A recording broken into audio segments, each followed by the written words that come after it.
हैं कि वैसे तो बड़े प्रतापी राजा इनमें भी हुए। ययाति जैसे राजा हुए, ययाति के कई संतान हैं न, उसके यति ययाति संज्ञाति रायति वियति कृति। ययाति महाराज जी अति सक्षम थे, इसलिए इनको गद्दी मिली। इनके भी कई संतान हैं। सबसे छोटा जो है वो कुरु हैं, उससे कुरु वंश प्राप्त हुआ, उसी से पांडव लोग हो गए। और सबसे जो ज्येष्ठ थे उनका नाम है यदु। इसलिए भगवान जिस वंश में उत्पन्न हुए और उस वंश का नाम यदुवंश हुआ। क्यों? क्योंकि यदु राजा हुए। उग्रसेन महाराज बड़े प्रतापी हैं,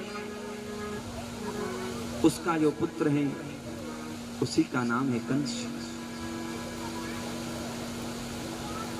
पर देवकी बहन है, वसुदेव महाराज विवाह करते हैं, उससे कई संतान उत्पन्न हुए। पहले के सारे पुत्रों को तो एकाएक करके कंस ने मार दिया। 7वें और 8वें की रक्षा भगवती माया करती हैं। और 7वां है भगवान शंकरषण बलराम जी और 8वें हैं भगवान श्री स्वयं साक्षात परिब्रह्म श्री कृष्ण जी।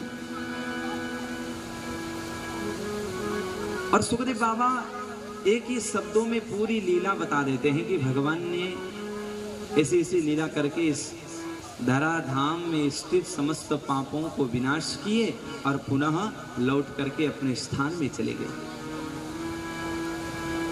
तुरंत परीक्षित बोले, महाराज जी ठहर जाइए, इसी कथा को सुनने के लिए तो मैं 4 दिन से प्रतीक्षा कर रहा था।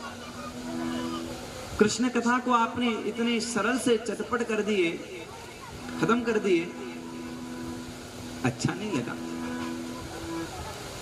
कथितो वंश विस्तार भवता सोम सूर्यो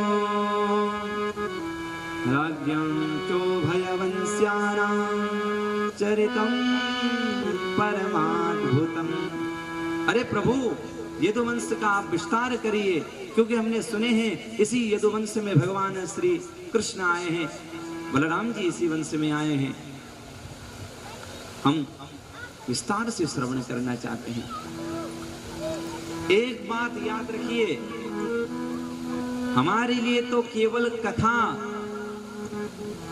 ही हो सकती है, पर संत जनों के लिए ये कथा औषधि के समान है।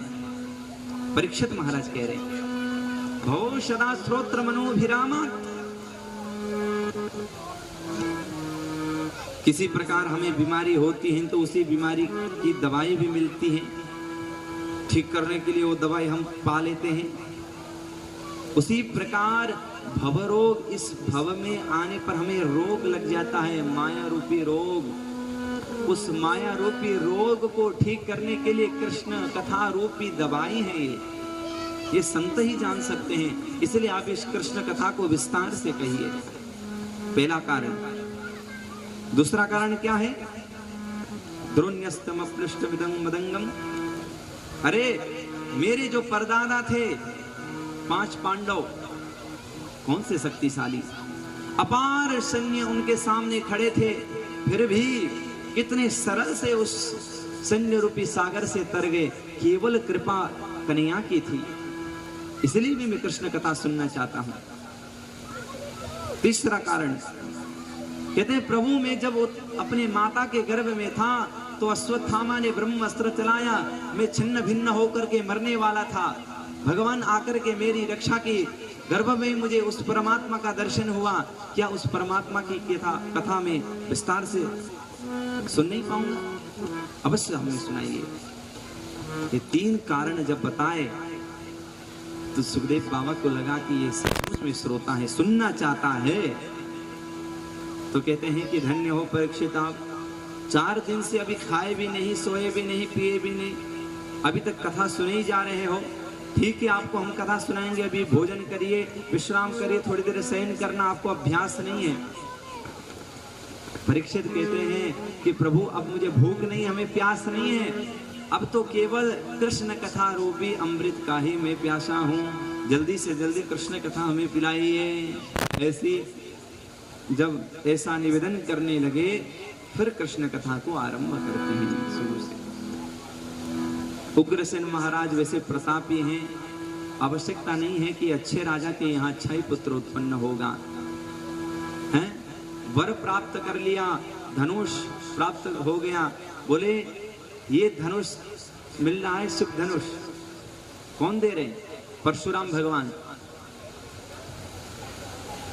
कोई इस धनुष को तोड़ेगा तभी तुम मर पाओगे, अन्यथा कोई तुम्हें मारने वाला नहीं होगा, इस क्षेत्र में है ही नहीं, इस धरा में है ही नहीं। जो धनुष तोड़ेगा वो तुम्हें छोड़ेगा नहीं। सोचना वो साक्षात भगवान है, भगवान के अतिरिक्त कोई धनुष नहीं तोड़ सकता। यत् को दंडम वैष्णवम तेन भंगिम भविष्यति परिपूर्ण तवे नात्र शोभित्वम घातिष्यति। बोले और कोई तोड़ नहीं सकता, जो तोड़ दिया फिर तुमको छोड़ नहीं सकता, तुम्हें मार के ही रहेगा। ऐसा कह करके उस धनुष को दे दिए। तब तो सोचा कि मैं भी अजर अमर हो गया, भगवान कब आए कोई अता पता है नहीं, तब तक के लिए तो मैं राजा ही। अपनी बहन प्रेम तो करता है, विवाह करा रहा था, पहुंचाने भी स्वयं जा रहा है।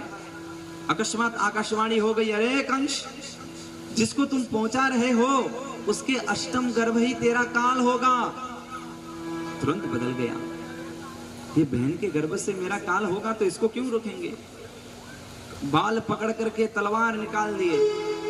वसुदेव महाराज पीछे रथ में बैठे हुए हैं। पति का धर्म होता है पाति रक्षति इति, पति रक्षा करें।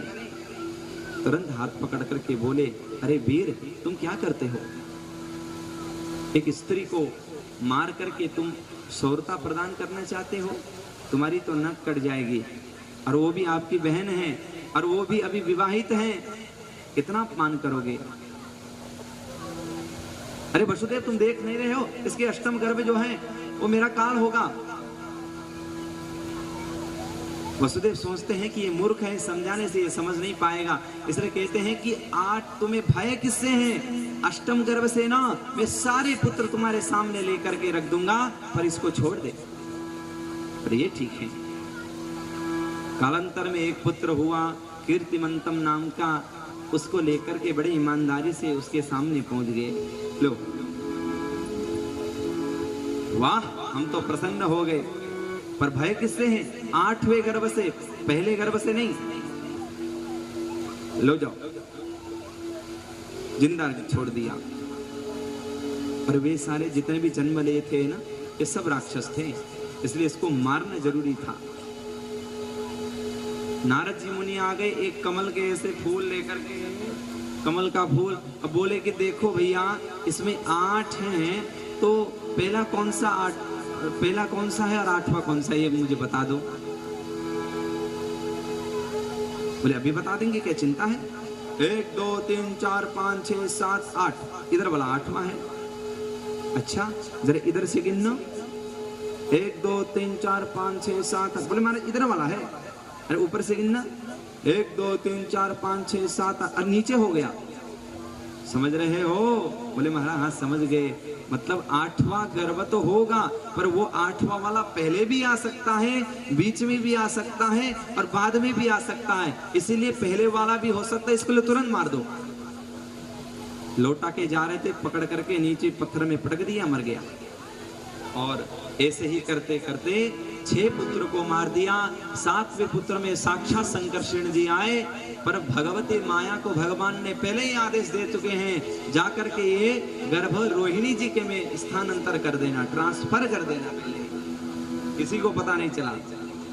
कह दिए कि 7वां गर्भ महाराज ऐसे ही चला गया। कहा कि ठीक है, ये सब तो ठीक है, 8वां ध्यान से देखना भैया, 8वां आ रहा है। बोले ठीक है महाराज जी। अब भगवान 8वें गर्भ के रूप में प्रवेश हो गए। अब जब कारागार में वैसे देवकी बंद है, अंधकार है, फिर भी ऐसा प्रकाश उत्पन्न हो गया अकस्मात जब भगवान गर्भ में आकर के बैठ गए, तो मारने का भाव भी कंस के मन से उतर गया। उसे मारने के लिए आ गया था, वेले खत्म कर दे, पर मार नहीं पाया। अतः सर्वगुणोपेता काल परम शोभन।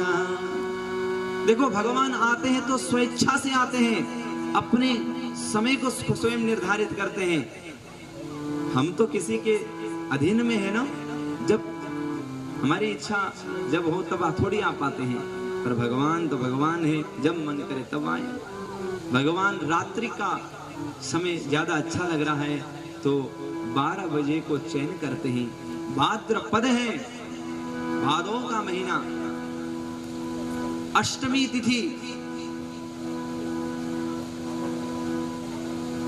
रात्रि का समय है, किसी को पता नहीं है अंदर क्या है। और वसुदेव महाराज जी को भी वैसे ये ज्ञात नहीं है कि आज ही परमात्मा स्वयं आएंगे। और देखते ही देखते एक दिव्य तेज वहीं से उत्पन्न हो गया। तमद्भुतम बालकमंबुजक्षणम पीतांबरम सांग्रपयोत्सोभगम महारवैदूरकिरीटकुंडलम तुषावरी स्वक्त सहस्त्र कुंतलम उद्यामतं चंगत कंगणाधिर विरोचमानो वसुदेव एकशतः। वसुदेव जी ने कैसे दिखे? बोले देखने में तो बालक स्वरूप हैं, परंतु 4 भुजाओं को धारण कर रखा है और सारे शरीर में दिव्य आभूषण को धारण किया है, सुंदर कुंडल को धारण किया है। ऐसा बिल्कुल भी नहीं लग रहा है कि अभी जन्म लेकर के आया होगा। अब जान गए कि साक्षात ये परब्रह्म सच्चिदानंद भगवान है, तो बार बार देख करके तुरंत साष्टांग प्रणाम करते हैं। बोले सच्चिदानंद भगवान की जय, कृष्ण कन्हैया लाल की जय। भगवान तो आ गए, पर आए कैसे? 4 हाथ को लेकर के आए। पहले तो दोनों ही डरे डरे स्तुति करने लगे कि प्रभु आप ऐसे। भगवान कहते हैं कि हाँ, दुष्टों को नष्ट करने के लिए मैं आया हूं माता, पर आपको ये काम करना पड़ेगा, मुझे टोकरी में डाल करके अब नंदगांव पहुंचाना पड़ेगा। पर कैसे संभव है? हाथ में बेड़ियां लगी हुई हैं, किवाड़ लगे हैं, बाहर पहरेदार हैं, आगे बहुत बड़ी नदी है, जमुना नदी, रात्रि का समय है, कौन खोले, कहां रखें? कहते हैं कि तुम मन में इच्छा बना लो, सब कुछ हो जाएगा। भगवान सब समझाएं और बभूवः प्राकृतः शिशु, छोटे शिशु होकर के परिणत हो गए। बोलिए बाल कृष्ण लाल की। अब बाल कृष्ण स्वरूप में भगवान आ गए और भगवान को जब उठाना चाह ही रहे थे कि उसी समय हाथ की सारी बेड़ियां खुल गई, टोकरी में डाल गए और बाहर निकलते ही अपने आप दरवाजे भी खुल गए, सारे सैनिक सो पड़े और लेकर के चल दिए। नंद बाबा आ गए और ले गए। और जमुना जी भी, वैसे तो देखो जमुना जी बहुत उस समय बाढ़ द्रुत गति में चल रही थी, पर भगवान को देख करके मार्गम ददो, मार्ग दे देती है, मार्ग दे, पार हो गए। वहां भी सब माया के कारण से सो चुके। वहां जो बैठी भगवती माया को टोकरी में डाल लिए और भगवान को फिर नंदरानी के सामने सुला दिए गए और फिर वापस लेकर के आके बैठ गए। अब उधर नंद बाबा को तो सुबह होने की प्रतीक्षा में थे, नंद बाबा तो मंदिर में हैं और यहाँ हमारे लाला भी आ चुके हैं और उधर नंदगांव में लाला भी आ गए हैं। आइए, प्रातः काल होते ही क्या हुआ उसको श्रवण करते हैं, फिर आनंद उत्सव लुटाएंगे। बाबा की बहन है नंद बाबा की सुनंदा, उसको नियुक्त कर रखी है कि देख, हम तो अंदर प्रवेश निषेध है, तुम जाकर के देखना, जो भी हो जाए मुझे बता देना, मैं तो खुश हूं। वृद्ध काल में कहां संतान होवे, जो भी हो रहा है तो ठीक है। अब प्रातः काल उठ करके देखती हैं, यशोदा मैया तो वैसे ही सोई पड़ी है, किसी को पता नहीं है, सारी जो है दास दासियां सो पड़ी हैं। ऐसे पल्ले उठा करके देखती हैं, नील सरोरुह नीलमणि नील निर्धर श्याम, नीलमणि के समान सुंदर बालक किलकारी मार रहा था महाराज। उसको देख करके तो प्रफुल्लित हो गई, जमीन में पाँव नहीं है, दौड़ती गई और नंद बाबा को कहने लगी बधाई हो बधाई हो बधाई हो। फिर तो बहुत भारी भारी उत्सव मनने लगा। आइए आज यहीं से उत्सव प्रारंभ करते हैं और आगे की चर्चा कल करेंगे। नंद